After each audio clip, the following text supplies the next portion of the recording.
ఈ వాగ్దానాల ద్వారా మీరు ఆదరించబడినట్లయితే తప్పకుండా ఇతరులకు షేర్ చేయడానికి ప్రయత్నించండి. Praise the lord. ప్రభు అయిన యేసుక్రీస్తు నామమున మీ అందరికీ శుభములు తెలియపరుస్తున్నాను. మరి ఈ రోజు పరిశుద్ధాత్మ దేవుడు మీకు ఇస్తున్నటువంటి వాగ్దానము, భూమి యొక్క సమస్త వంశములు నీ యందు ఆశీర్వదింపబడును. ఆమేన్.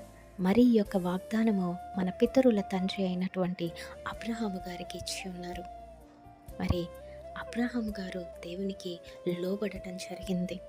దేవుని యందు విశ్వాసం ఉంచడం జరిగింది.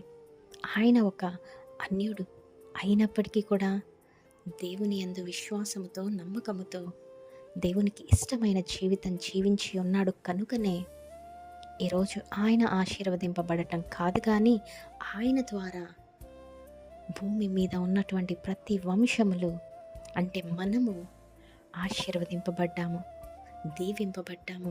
ఎందుకంటే దేవుడిని కలిగి ఉన్నాము. నిజమైన దేవుడు ఎవరో తెలుసుకొని బ్రతుకుతూ ఉన్నాము, జీవిస్తూ ఉన్నాము. మరి అబ్రహాము గారికైనా ఈ వాగ్దానం అంటే కాదండి, ఆయన బిడ్డలమైన మనకు కూడా.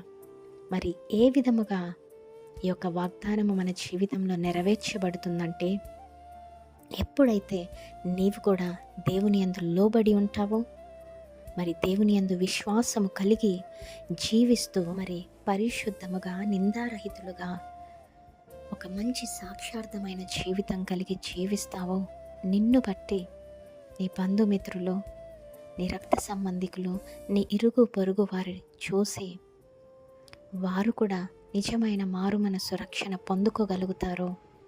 ఖచ్చితంగా వారు ఆశీర్వదింపబడతారు. పరలోక రాజ్యానికి వారసులుగా ఉంటూ నీవు కూడా ఆశీర్వదింపబడతావు. అందుకే అంటాడు కదా, లేఖనం సెలవిస్తూ ఉంది, మీరు లోకమునకు ఒప్పై ఉన్నారు అని. అంటే ఏంటండి అర్థము? మీరు కూడా లోకానికి ఆశీర్వాదకరంగా ఉండాలి అనేదే కదా దేవుని ఆశ, ఆయన కోరిక. మరి ఈ వీడియో చూస్తున్న మీలో ఎంతమంది మీరు కూడా ఇతరులకు దీవెనకరంగా, ఆశీర్వాదకరంగా ఉండాలని ఆశపడుతున్నట్లయితే ఈ వాగ్దానాన్ని ఎత్తిపట్టి ప్రార్థించి ఒక మంచి సాక్షార్థమైన జీవితము జీవించడానికి ప్రయత్నించండి. Amen. Praise the Lord. Have a great day.